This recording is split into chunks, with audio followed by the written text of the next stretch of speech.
Hello and once again welcome to my YouTube channel. और मैं आपके सामने आज बहुत दिनों के बाद आई हूँ। आई होप सब कोई बहुत बढ़िया होंगे एंड प्रिपरेशन बहुत ज़्यादा एकदम टॉप लेवल की चल रही है सबकी। दिसंबर अटेम्प्ट्स 2020-21 का एंड आपके साथ मैं बहुत दिनों के बाद आई हूँ। पक्का कोई ज़रूरी बात होगी जी, बहुत ज़्यादा ज़रूरी बात थी और करना बहुत ज़्यादा ज़रूरी है। ओके, मैं अपना पर्सनल एक्सपीरियंस शेयर करना चाहूँगी। MI परमिशन है आप लोगों की? आई होप परमिशन होगी। तो देखिए, दिसंबर अटेम्प्ट जो हम लोग देने वाले इस बार फाउंडेशन वाले बच्चे, तो देखिए एक्चुअली मेरे साथ क्या हुआ है ना कि अभी मैं जस्ट अपना इंस्टीट्यूट के थ्रू जो मेरा फर्स्ट टेस्ट सीरीज़ था मैं वो सॉल्व करके आई हूँ। और वो सॉल्व करने के बाद मुझे पता चला कि मेरा प्रिपरेशन दूध का दूध और पानी का पानी वही हो गया है। मुझे अभी पता चल गया है कि मेरा प्रिपरेशन कितना है, क्या मिस्टेक मैंने करके आया है, क्या मुझे करना था, क्या नहीं करना था। तो मैं चाहती थी कि क्यों ना इस पर एक वीडियो ही बना दूँ, आप लोग को भी मैं शेयर कर दूँ। तो बस मैं शेयर करने आ गई। ओके, देखिए ज़्यादा टाइम वेस्ट मैं नहीं करूँगी, मैं आपको डायरेक्ट बताना चाहती हूँ। देखिए, मैंने जो टेस्ट दिया, पहला टेस्ट मेरा जो था फर्स्ट टेस्ट सीरीज़ इंस्टीट्यूट की तरफ से ऑफलाइन टेस्ट था, मैंने दिया। मुझे पता चला इतने सारे मिस्टेक्स। सो पहला मैं अकाउंट्स की अगर बात करूँ तो देखिए अकाउंट्स में क्या है कि टाइम मैनेजमेंट बहुत ज़्यादा ज़रूरी है। अगर आप अकाउंट्स का पेपर सॉल्व करते हैं, टाइम मैनेजमेंट बहुत ज़्यादा ज़रूरी है। प्रिपरेशन बहुत अच्छे से कीजिए, प्रैक्टिस करके कीजिए और फुल फॉर्मेट के साथ कीजिए।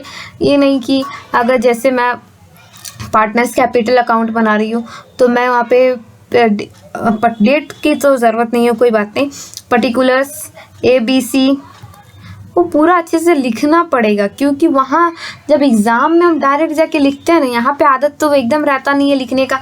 लिखना है घर पे कौन देख रहा है प्रैक्टिस करते टाइम, तो नहीं लिखते हैं तो वहाँ पे जाके दिक्कत होगी, बहुत ज़्यादा दिक्कत होगी। आपको पूरा फॉर्मेट अच्छे से बनाना पड़ेगा, बहुत ज़्यादा दिक्कत होगी। आई एम सॉरी, वो जो बैकग्राउंड साउंड आ रहा है प्लीज़ अवॉइड इट। तो यस, आपको दिक्कत होने वाली है तो प्लीज़ उस पर ध्यान दीजिए, फुल फॉर्मेट के साथ बनाइए। एंड सेकेंड चीज़ तो मैंने बता दिया फॉर्मेट के साथ। थर्ड चीज़ बताऊँगी, कॉन्सेप्ट एकदम क्लियर होना चाहिए। अकाउंट जो है सब्जेक्ट कभी रटने वाला चीज़ नहीं है, तो उसमें रटा नहीं जा सकता।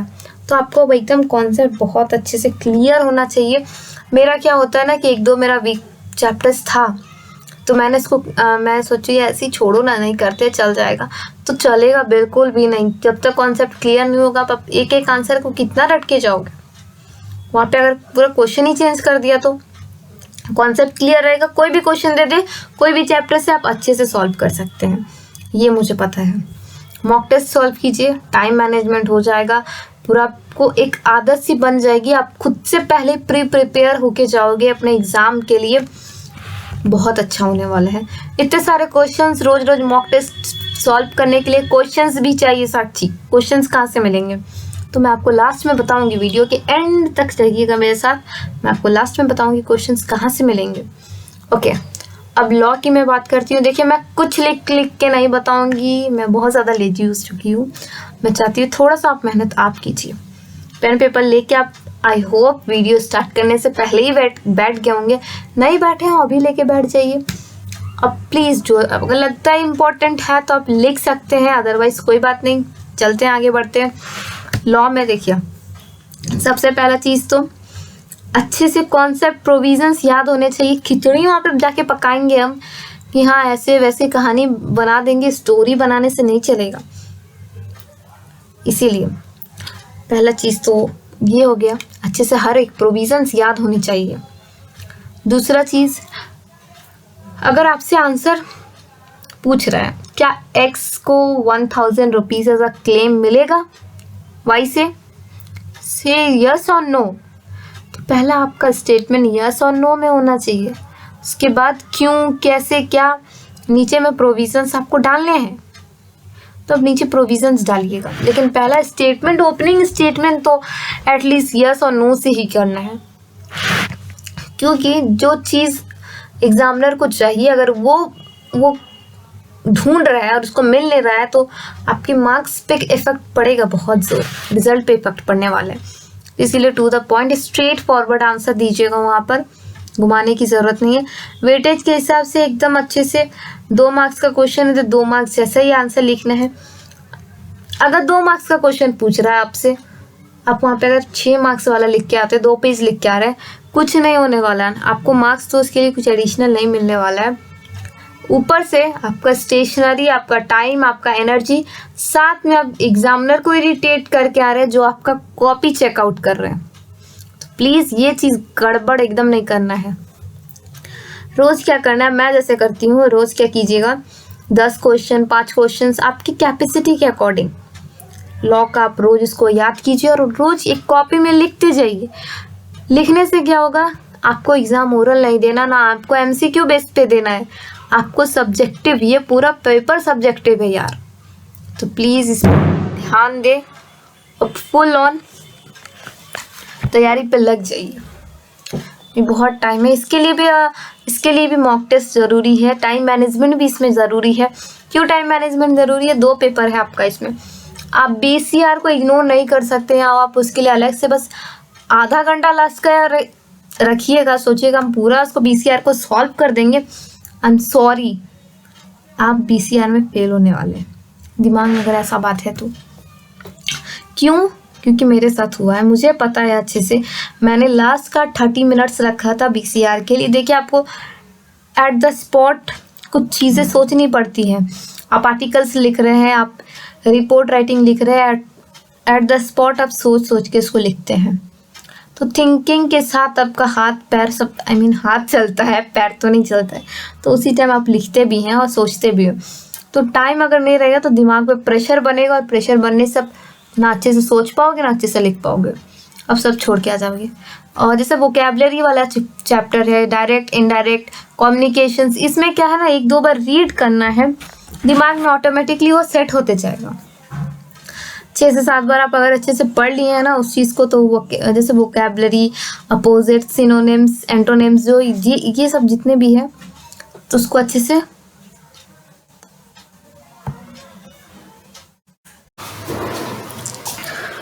मैं लॉ की बात कर रही थी। और लॉ लॉ के पेपर में जैसे मैंने आपको बताया कि फुल आपको जैसे 10-5 क्वेश्चंस, आप रोज़ डेली का 10-5 क्वेश्चंस लीजिए, उसको अच्छे से 1-2 बार पढ़ लीजिए। देन आप उसको कॉपी में लिखने की प्रैक्टिस कीजिए, क्योंकि पूरा तो मैंने जैसे आपको बताया कि पूरा आपका सब्जेक्टिव पेपर है ये। तो सब्जेक्टिव पेपर में आपको ये चीज़ का बहुत खास ध्यान रखना पड़ता है कि आपको वहाँ पे लिखना है, ये ना कि एग्ज़ाम में जाके मुझे फील हो रहा है कि अरे मैंने राइटिंग प्रैक्टिस किया रहता तो आज अच्छा होता, वैसे नहीं करना है। फिर BCR आपका जो है, जैसे मैंने BCR के बारे में फिर से इसको रिपीट कर रही हूँ, आई एम सॉरी रिपीट कर रही हूँ। जैसे BCR में 40 मार्क्स का पेपर है और उसमें क्या होता है कि आप उसको इग्नोर नहीं कर सकते। लास्ट के 30 मिनट्स 40 मिनट्स दे दिया सफिशिएंट है, वैसा नहीं है, बिल्कुल भी नहीं है। मैंने ट्राई किया है, मुझे अच्छे से पता है, इसीलिए मैं बोल रही हूँ, बिल्कुल भी नहीं है। उसमें जो चीज़ें लिखने की है उसको अभी से प्रैक्टिस कीजिए ताकि लिखने की आदत एकदम बनी रहे। उसके बाद जैसे वोकैबुलरी वाली चैप्टर है, एक्टिव पैसिव वॉइस है, इसको 5 से 6 बार अगर आप पढ़ लेते हैं तो अच्छे से हो जाना है। तो इसमें कोई तो एट द स्पॉट आपको इसमें लिखना पड़ता है और सोचना भी पड़ता है, तो इसके लिए आपको बहुत ज़्यादा टाइम देना पड़ेगा। पहले से अगर आप अच्छे से प्रैक्टिस करके रखते हैं article, report writing, letter writing, तो बहुत ज़्यादा अच्छा होगा आपके लिए अच्छा होगा। मेरा क्या, मैं भी ऐसे ही करूँगी, इसीलिए मैं बता रही हूँ। और अब प्रैक्टिस कहाँ से करेंगे, तो सीधा ICI के मैट को, स्टडी मटेरियल्स को पकड़िए और वहीं से चलना स्टार्ट कीजिए। क्योंकि अभी लास्ट मोमेंट पे अगर आप सोचिएगा कोई और टीचर्स के या सेल्फ स्टडी है, तो अगर आपका कोई ऑलरेडी आप इंस्टीट्यूट में हैं, वहाँ से आपको मटेरियल प्रोवाइड हो रहा है, तो इट्स ओके। सेल्फ स्टडी के लिए मैं बता रही हूँ कि ICI का मैट बहुत बेस्ट होगा। इतने सारे क्वेश्चन से कि आपको कहीं जाना भी नहीं पड़ेगा। लास्ट मोमेंट पे अगर अलग अलग टीचर्स के कॉन्सेप्ट को पकड़िएगा तो दिक्कत आती है, इसीलिए कहीं नहीं जाना है, ये बस यहीं पे रहना है, ICI के मैट के साथ ही चलना है। ओके, देन मैथमेटिक्स की बात आती है, तो थर्ड पेपर जो हमारा है फुल MCQ है। एक चीज़ का मैं बता दूं, नेगेटिव मार्किंग जब होती है तो इस चीज़ पे ध्यान दीजिए कि नेगेटिव मार्किंग अगर हो रहा है तो आपको अगर लगता है कि आप 100% श्योर हो कि ये आंसर सही है तो ही उस पर टिक लगाना है। Otherwise if you are thinking that this paper, अगर आपको ऐसा लग रहा है कि ये क्वेश्चन में 50-50 है तो 50-50 का बिल्कुल चांस नहीं लेना है। बिकॉज मेरे साथ ऐसा हुआ है कि 50-50 चांस लेके मुझे बहुत पछताना पड़ा है।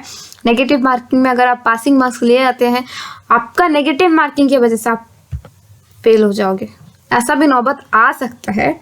इसीलिए मैं बता दूं कि नेगेटिव मार्किंग से बचना है थोड़ा सा। 100% श्योर हो तो ही टिक मारे। प्रैक्टिस कैसे करना है, अच्छे से प्रैक्टिस कीजिए। ICI के मैथ में बहुत क्वेश्चन है, फॉर्मूलाज अच्छे से पढ़ना पड़ेगा। एक दिन में याद करने वाला चीज़ तो बिल्कुल भी नहीं है। डेली रोज प्रैक्टिस करना है, डेली थोड़ा सा फॉर्मूलाज को देखना है, उसको लिखना है, तो वो अच्छे से हो जाएगा। स्टैटिस्टिक्स में भी सेम है। आई एम सॉरी अगर मैं बहुत ज़्यादा स्पीड में बोल रही हूँ तो। स्टैटिस्टिक एक्चुअली ये मेरा तीसरा वीडियो है, तब से कुछ ना कुछ प्रॉब्लम आ रहा है तो मैं तीसरा वीडियो बना रही हूँ। तो स्टैटिस्टिक्स में क्या करना है कि फॉर्मूलाज पे अच्छे से ध्यान देना है, अच्छे से रोज़ फॉर्मूलाज को पढ़ना है, लिखने की प्रैक्टिस करनी है। प्रॉपर्टीज़ बहुत ज़रूरी है। अर्थमेटिक मीन्स अगर हम सपोज पढ़ रहे हैं, फॉर्मूलाज तो है ही, साथ में उसमें जो प्रॉपर्टीज़ है ध्यान से पढ़ना है, अच्छे से समझ के रखना है। हमें भी पता है ये चीज़ कि प्रॉपर्टीज से कितने क्वेश्चंस आते हैं। ज़्यादातर क्वेश्चंस प्रॉपर्टीज से आते हैं, अच्छे से पढ़ लेना है तो वो ज़्यादा बेटर होगा। रीजनिंग में क्या करना है, जब आप रीजनिंग बनाते हैं, रीजनिंग में क्या करना है, आप जब बहुत ज़्यादा बोर हो रहे हैं या आपको पढ़ने का मन नहीं है या यू आर फीलिंग दैट कि बाप रे क्या पढ़े, अब समझ में नहीं आ रहा है, तो उस टाइम रीजनिंग वाले चीज़ को उठाना है, रीजनिंग उस टाइम बनाना है।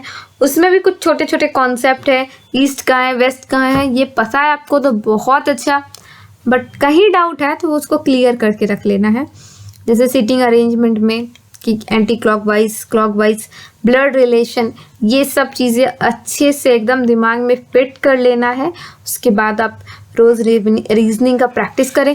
रीजनिंग ऐसा चीज़ है कि मैं आपको सजेस्ट करूँगी, अगर ठीक है ऐसे अगर ICI का मैथ कम पड़ रहा है, मॉक टेस्ट भी आप सॉल्व कर रहे हैं या करना है, या उससे पहले और आपको क्वेश्चंस चाहिए, तो आप रीजनिंग के लिए प्रेफर कर सकते हैं कोई और रीजनिंग बुक्स, या आपके छोटे भाई बहन के अगर रीजनिंग बुक्स है ना तो उससे भी आप यूज़ कर सकते हैं।